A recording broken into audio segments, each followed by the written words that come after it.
দক্ষিণ কোরিয়ায় বসবাসরত প্রবাসী বাংলাদেশিদের জন্য এক অনন্য সাংস্কৃতিক আয়োজন ছিল ইনসন গ্র্যান্ড পার্কে অনুষ্ঠিত বাংলাদেশ উৎসব। বৈশাখের আমেজে আয়োজিত এই অনুষ্ঠানে দীর্ঘ 22 বছর পর দক্ষিণ কোরিয়ার মাটিতে বাংলা গানের যুবরাজ খ্যাত আসিফ আকবর ও তার ব্যান্ড দ্য টিমের পরিবেশনা উপস্থিত দর্শকদের মাতিয়ে দেয়।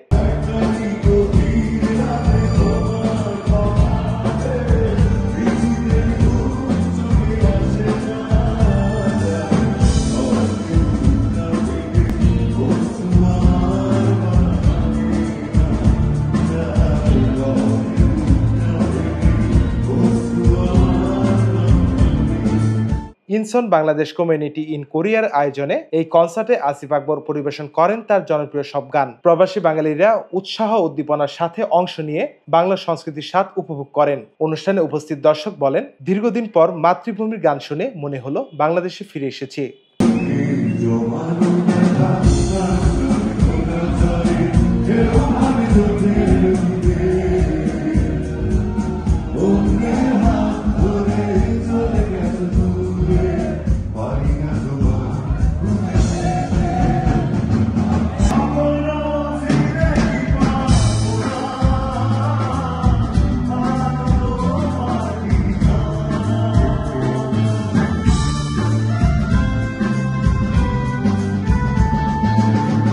বৈশাখী উৎসবের এই আয়োজন প্রবাসে বাংলা সংস্কৃতি চর্চা ও সম্প্রদায়ের মধ্যে ঐক্য আরো সুদৃঢ় করেছে।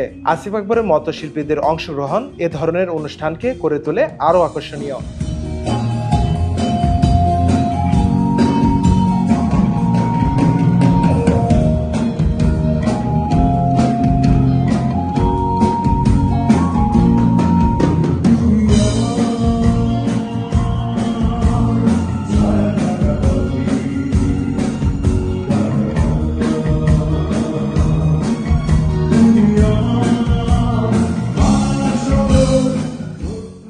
নাফিউল ইহসান, দৃষ্টি 24।